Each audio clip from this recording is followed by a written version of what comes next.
Hi, everybody. Thank you for joining our bond webinar. This is Tricio Investment Advisors' occasional series of webinars where we talk about market topics.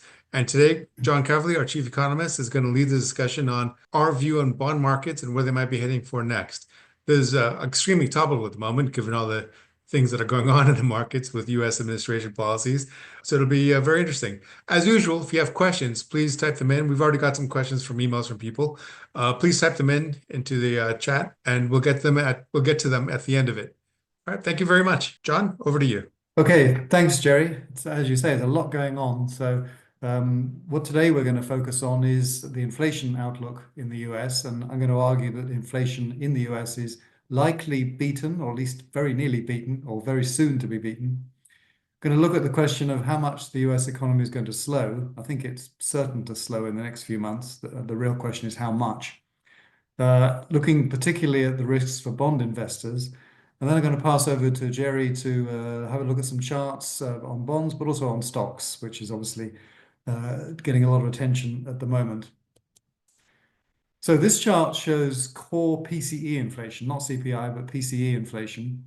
You can see it's down to 2.6%, the latest figure. We saw the CPI inflation come out yesterday at 3.1%. That's pretty normal, about 0.5% lower for PCE. PCE is what the Fed targets. So it's targeting 2% and core is at 2.6. So we're very nearly there, but not quite. And I think if you look across a whole range of inflation indicators, that is still the story. Inflation is nearly there, but not quite. And it's somewhere around 0.5% to 1% running too high still. A lot of that is due to services inflation. So this is the PCE services index, excluding energy and also excluding housing. Again, you can see it's running maybe 1% too high there compared to pre-COVID times. And that's something that I think will change, but it will require wages to come lower, which I'll talk about in just a minute. If you look at goods, this is durable goods. What's interesting here is it helps to explain why inflation hasn't behaved all that well in the last few months. It's because goods inflation, or rather goods deflation, actually stopped happening as much. We were seeing goods prices falling quite substantially. That was pulling down the overall inflation index, and they're just not falling quite as much recently. So that's also going on here, and it's sort of in the mix. And finally, housing, shelter. So this in the CPI, this is around 30-something% of the index. In the PCE, it is rather less. You can see again, that's running still a little bit high, but not much. Again, it's about 1%, maybe a bit less than 1% too high at the moment. And that really is influenced by wages again. So again, I think that will come down as wages, if and as wages come down. So let's look at wage growth. And there's two indicators here, average hourly earnings and something called the Atlanta Fed Wage Tracker, which is one that the Fed regards as a particularly good indicator because it's matching the same worker from year to year. So it's not distorted by changes in the composition of labor. Again, if you eyeball the last couple of figures, they're running around 4%, just over 4%. Again, a little bit higher than pre-COVID, but not much, between 0.5% and 1%. And certainly the wage tracker seems to be trending down. So if we see an economic slowdown, you'd expect these wage growth to slow further. But if we look at this indicator, this is the quits rate of US workers.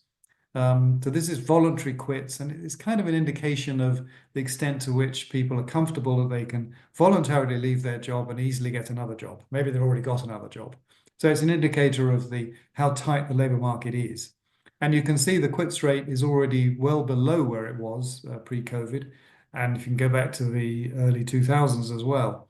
So the labor market, which was pretty tight a couple of years ago, has really eased up quite a bit already. And that's before the economic slowdown that we're looking for over the next few months. So again, that does suggest wage growth will slow. Into the mix, of course, comes Mr. Trump and tariffs, which change every day. So it's quite uncertain what the full impact of these is going to be. My view is that President Trump is wanting to have tariff revenues. He's not just doing this to break open other markets or to reduce fentanyl imports or any of the things he said. He does actually want to raise revenues. And also he thinks that it will help to improve US manufacturing and bring jobs back to the US. So I think we will end up with substantial tariffs on basically the whole world. Exactly how they come out, we'll see. Most likely, I think that will mean you'll see tariff revenues of somewhere around $300 billion. That's very ballpark. It could be a lot less, could be somewhat more, although there are limits to it. At 300 billion, that's about 1% of GDP. That would raise inflation by somewhere around 1 to 1.5%, most likely, although very uncertain that one, because if the economy is particularly weak, then margins will be cut instead. You'd also expect the dollar to be higher as a result, which would offset to some extent. And then, as I say, it depends on how much the economy slows down. Now, that $300 billion is a tax increase. If it's raised as $300 billion, that's a tax increase on US consumers and businesses, and that will slow the economy. You will also see something of a hit to exporters because of the retaliation that we're already seeing. And amongst all this, you've got the uncertainty, particularly in the next few months, as nobody quite knows how high the tariffs are going to be, how much retaliation there's going to be, how and whether it will settle down. And so I think all of that is going to slow the economy. Some of the other things that Trump is doing, like trying to put in place more tax cuts on top of the 2017 cuts, and also some of the deregulation that's going on, those could boost the economy, but they're essentially backloaded. They're more likely to help next year than this year. So what will the Fed do in this? I think it's going to depend on how much things slow down and how much unemployment rises. I think unemployment is probably the most important indicator to watch. It's just over 4% right now. The low it was 3.5%.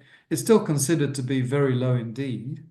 I think if we saw it rise to 4.5%, then the Fed would certainly be cutting significantly. I think in the near term, though, it's more likely to look through what's going on and wait and see. Let's just take a look at a couple of other US indicators to see where we were. This is all really before Trump. The leading index relates to data for December, sometimes for January. You can see it was actually improving. The leading index was improving. So if anything, the US was coming into the new year, 2025, looking pretty strong. And if we look at the purchasing managers indexes, we have those for February, of course. Again, not that strong, but picking up a little bit from where we were maybe 9-12 months ago, particularly on the manufacturing side, which is a better indicator, actually. The services PMI here, you can see it was very volatile over the last couple of years. The manufacturing index is probably a better indicator. Does suggest that the US economy, again, was picking up coming into this year. And finally, jobs growth. Again, you can see after a bit of a dip at the beginning of last year, we're looking at a pickup actually in recent months and in the average trend of jobs growth. So again, suggesting that there was quite a lot of resilience in the economy coming into the year. So we're obviously piling Trump on top of that. So the question is how much impact that has. Let's look at where the yield curve is now, and it's really extraordinarily flat at the moment. Really right across from I think from 1 month Treasury bills across to the 10-year. You're around 4.3 right across the board. Only really at the 30-year level do you see somewhat higher yields, up around 470, but very, very flat yield curve. Historically, you've usually seen a very steep yield curve soon after recessions, as you did in the early 2000s, 2009 onwards, 2020, 21, that period. You get the periods of tightness that we've just exited from. If we see a slowdown, what I would expect to see here is that the Fed will cut rates. At the moment, the market's looking for 3 cuts this year, just about 3 cuts. Obviously, it's reacting partly to the weakness in the stock market we've seen. If that settles down, then some of that 3 cuts might be dialed back. will depend on the data. If we see 3 cuts, I think the bond yield will come down as well, but not by as much. So our expectation is that you likely will see some cuts. I would think perhaps only 1 or 2 in the end, but the bond yield will come down a little bit as well. This is just the same chart looking at the difference between them. Again, you can see that very flat yield curve we've got right now between the Fed funds and the 10-year. You would expect, given a slowdown, that this would come down further. One thing that's important to recognize is that what's really driving bond yields is the real interest rate. But you can see how these lines are pretty parallel. They're not completely. If I showed the difference between them, you would see some moves. But basically, the rise in yields that we've seen since 2021 is largely due to a rise in real bond yields from about -1% to about 2%. So a 3 percentage point move. That's very similar to what we've seen in the conventional bond. So if the economy slows, then you'd expect the TIPS yield to come down a little bit, because that means the Fed will be generally less tight in coming years, and that should bring down the conventional yield, providing inflation expectations stay well contained.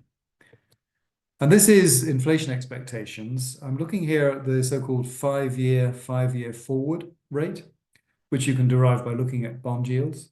You can see it's come down recently, just in the last couple of weeks, quite a bit. It's stayed anchored. Whenever the Fed talks about inflation expectations being anchored, this is one of the charts it has in mind. So inflation expectations have been running about 2.2, 2.3% for some time. And they're slightly lower than that. So this is a good sign for bond markets. To the extent that bond markets have got it right, they're saying that inflation will not be a big problem long term. Just looking at bond spreads for a moment, and I've got here triple B corporates and single B corporates. They've come up a little bit in the last couple of weeks because of this fear of slowdown. Single B yields spreads up about 50 basis points. Triple B up a little bit. You can see that tick up at the end there. It's still relatively small compared to past periods of concern, whether you go back to 2011 or 2016 or even 2022. So there is potential for quite a bit more here. So I do think that the junk bonds, the single B stuff, is vulnerable if we get a really serious slowdown, partly because spreads are so low at the moment. Triple B up a little bit again, but there's both yields, both spreads are still very low compared with history. So thinking about treasury bonds as a long-term investment, obviously at just over 4%, if inflation really is going to be around 2% over 10 years, or just above as the markets think, then it's not a bad return for investors, depending on their objectives. And you can invest in TIPS and have protection against inflation. You get nearly 2% at the moment. They're always an important hedge. Well, not always, but they're often an important hedge versus stocks crash, and also against recession. Those two tend to go together. The biggest risk, obviously, for treasury bonds in a long-term portfolio is always going to be that you get much higher inflation over the years. And obviously, there is uncertainty about that. We have seen risk premia rising, I think, over the last 6 to 9 months, and particularly with Trump coming in. So what would drive a significantly higher inflation rate? I mean, if you think about it, what would make US inflation average 3.5%, 4% or worse over the next 10 years? Well, one worry, obviously, is the government deficit, which is very high at the moment. We talked about this in previous webinars, over 6% of GDP. President Trump has said he wants to bring the deficit down, and there are many people in Congress who want to do that. However, they also want to cut taxes. So savings on government spending, that's great. So far, DOGE doesn't seem to have much impact at all, frankly. Obviously, tariff revenues, 300 billion would make a little bit of a dent, but that's 300 billion compared to 1.9 trillion, the current deficit. And if Trump gets his way with additional tax cuts, for example, on Social Security payments, on tips, on overtime, on state and local taxes, and so on, all those things would eat into that significantly. So the government deficit is a long-term concern for whether that eventually will lead to inflation. War, I put a question mark on that. You'd have to make up your own mind. Trump is against war. He's trying to end wars. But we live in I think, a world that's becoming more dangerous. So that's certainly a concern. Another issue that's being given a lot of attention is the risk that the Fed loses its independence. The President Trump has said he wants a seat, or at least a say in interest rates. I think there's a risk of this, but institutionally, the Fed is set up quite strongly. The Fed members, FOMC members, have quite long terms. There will be a change of, most likely will be a change of leader next year. But again, if Trump puts in somebody who's considered highly dovish, it would have probably some quite big market implications. Maybe he wouldn't mind that. He says he wants a lower dollar. It would probably bring a lower dollar. So maybe he'd think that was worth doing. He does seem prepared to take much more risk with the economy and the markets than he used to. But on the whole, I think the Fed is probably likely to survive over 4 years as an independent central bank. But that's certainly one to watch. The bigger risk, probably, and always it's a risk, is that the economy overheats. Well, I can't see that in the near term. We are talking about a slowdown for this year. Could it be quite a bit faster next year, the year after? Maybe. The effects of tariffs is very much a short-term effect. There's a one-off. So maybe as we get into next year, there's an argument that there'll be more investment in the US, given the tariffs, to develop more manufacturing production. Maybe I'm not overly convinced by that, because US exports could be reduced as well, so because of retaliation. But maybe the economy will be going faster next year. Will depend quite a bit on the budget too.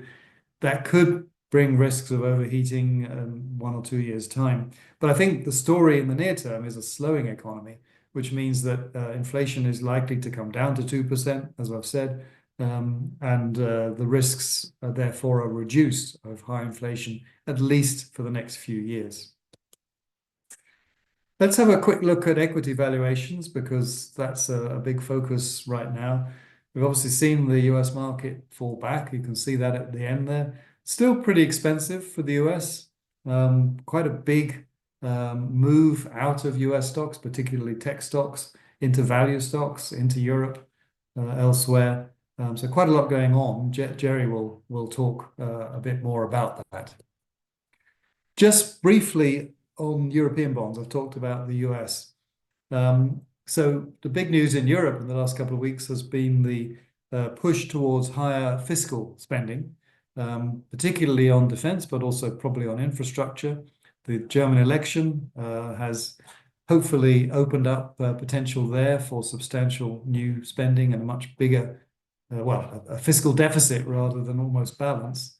And other countries in Europe also are expected to be allowed to borrow more and spend more, particularly on defense. And so we saw German and other European yields jump by somewhere in the region of 0.4, 0.5% in March on those plans.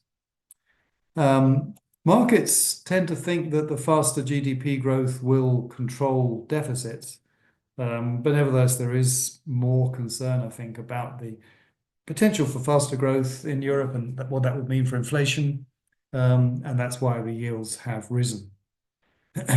One thing to watch for, I think, and this is a longer term thing, but I think we're going to see the emergence of a deeper euro bond market, a euro currency bond market.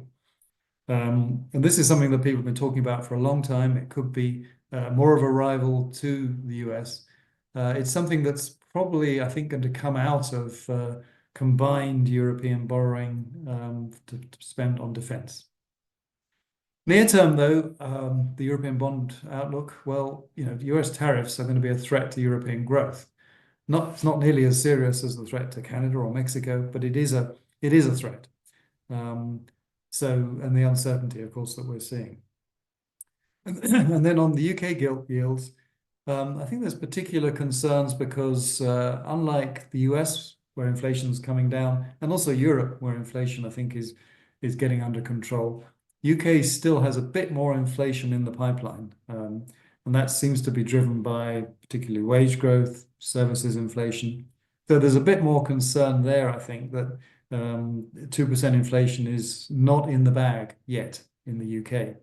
There's also concerns about the budget and how the government is going to deal with what looks like a budget which is going to need more correction later this month and probably later this year because of slower economic growth. So when I look at European bonds, again, we're looking at a slowdown near term, which makes them potentially attractive. We have seen, though, in Europe, quite a big shift in the fiscal outlook, I think. So I'm going to turn now to Gerry to talk about how some of the charts are looking. Thank you, John. I'll give a quick overview on some of the key charts that we've been looking at, and people who subscribe to our services already know our general outlook and stuff. But the first one is the NASDAQ 100, and we're looking at this because it's a decent barometer of momentum shares, big tech, mega cap, whatever you want to look at. They're going to be in the NASDAQ 100. It's a semi-log chart, so it gives you the percentage moves rather than just the arithmetic axis. And what we said here is one of the reasons people buy bonds and portfolios is just in case stocks really wobble, not because of negative correlation, but because they're not perfectly correlated. Now, 2022 basically put that theory to rest in terms of some people's portfolios. They said, look, I lose money in bonds and I lose money in stocks. That's always been the case. You can do that. However, in most of the studies that we've seen and we've done, it does pay to have some sort of bond equity asset allocation because they don't move in tandem all of the time. And you always get the interest rate on the bonds as long as, government bonds. So it's one of those things where, yes, it's a good portfolio strategy in our view to try to have some sort of balance. 60/40 is the usual benchmark that people use as a reference point, that can vary up and down for various reasons. However, what we're looking at now is NASDAQ 100. It's in the middle of a mega bull channel, which is horrible because from a strategy point of view, you're saying, yes, it's a bull trend, but we could fall 18% just to get to the bottom of the bull channel, which is in theory where you should be buying. Okay, so that means if you're in a really horrible, horrible disaster trend where it's going to fall 50%, well, it falls down to the bottom of the channel and you go, okay, I should be buying now. Then it continues to fall and you're going, what the heck is going on here? So it's one of those things where in uncertain times, bonds usually do okay in a portfolio. So the reason we're showing this chart is, yes, it's been a really nice long bull trend. Odds are it's going to continue. That's our favorite view. We're neutral on an asset allocation for US shares. However, there is downside risk. Next slide, please, John. Now, if there is downside risk in stocks, then that means bonds may do okay. Now, we've been saying that we're overweight bonds since I think it was last September where we cut our underweight position in bonds, US bonds and tips. And when it got back to 4%, we said, look, you really should be considering going overweight again in US bonds and tips. And it's one of those things where we're not trying to market time. Our client base at Tricio doesn't do that. We are trying to say, on balance, you should probably have more bonds in your portfolio because that is what our clients do on a 1 year to 3 year outlook. So it's one of those things where we think the 5% area is probably going to be the cap. That's where we were in 2023. We don't expect US 10-year no yields to be at 6% in the cycle. We do think there's going to be a drag, maybe down to 3.8, which is where the line is that's rising on the chart in front of you. And we could see a move back down to the September lows around 3.6, September 2024, right when the Fed started lowering rates in the cycle. Now, in disaster scenarios, John and I always debate this with James, and usually I'm the one saying, look, 3% in bonds is not out of the question, and they usually reluctantly agree. Yeah, okay, it's not out of the question, but that's not really our core view. We're just saying bonds above 4%, looking like maybe you should buy some more of them. Bonds around 3.5 as they approach that, we're saying maybe you should lighten up a little bit. Okay, that's sort of the range we're looking for the most part. So with that in view, next slide, please, John. Now here's John looked at the Fed funds versus tens. I'm looking at the twos versus tens now, which the market they call it the coupon curve. Now this looks complicated, but it's not. The furry green line is a 2-year note yield. The black line in the top chart is a 10-year note yield. And the red line in the bottom chart is the spread between the two, one yield minus the other, 10-year note yield minus 2-year. This is what, it's the famous coupon curve that has called every recession plus a couple more since the 80s, right? It's one of those things where markets look at this and say, okay, as 2-year note yields fall, which are supposed to be anchored by the Fed funds rate or lower, the Fed's reference rate, then it's a sign of maybe weakness coming in the economy if they're way below, if they're, sorry, if the 2-year note yield starts being way above the 10-year note yield, it's one of those things where something is wrong somewhere, right? Now, this wrong-footed the market for the last few years because we've had deep negative coupon curve, as we all know. Now we bounced out of it and we're trading in the positive area. So it's one of those things where we look at this and we go, okay, what is going on in the market? And right now the market is obviously uncertain because Fed funds rates should be either saying, yes, the economy is great, nothing's going to happen, and we're trading around zero.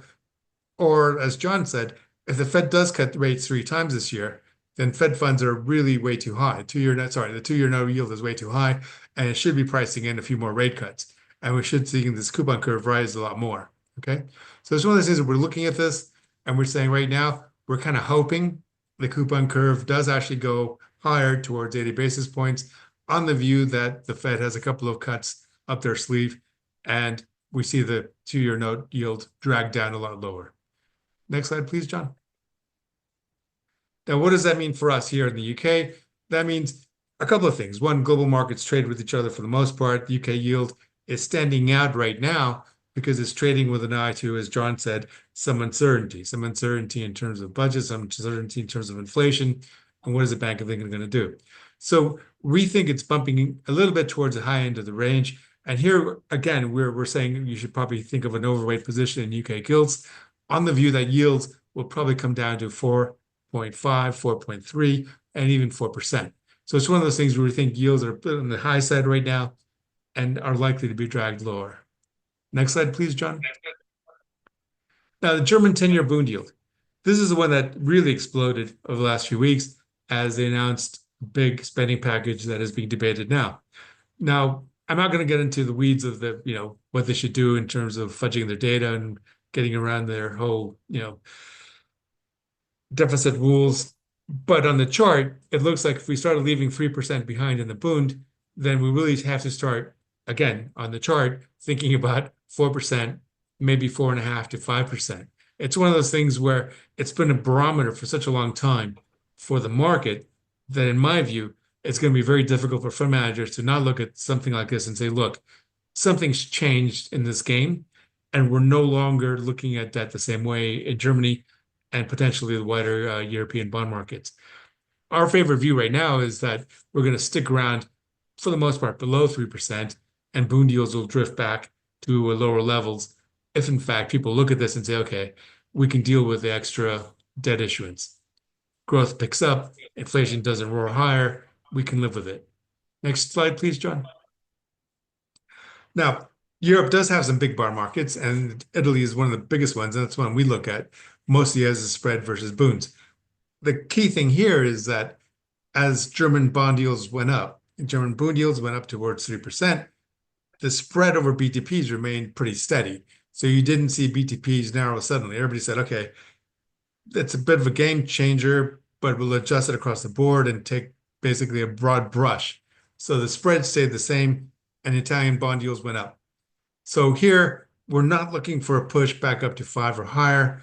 We're kind of thinking it's going to hold around current levels and then come down a bit. Our big worry is that the spread over Bunds is actually relatively tight at the moment. It's been tighter in the past, but we're not really looking for a huge move to tighter levels. So here again, we're watching the Bund yield. And if you see that 3% give in the Bund, it'd be nice to say buy Italy and the spread will narrow, but you get the feeling that's not going to happen. You get the feeling that Italian bonds will be bumped up as well, and the spread will stick around 100 or so. Next slide, please, John. Now, why do we have Canada here as our last slide? One, John's in Canada, so we always have a bit of an interest.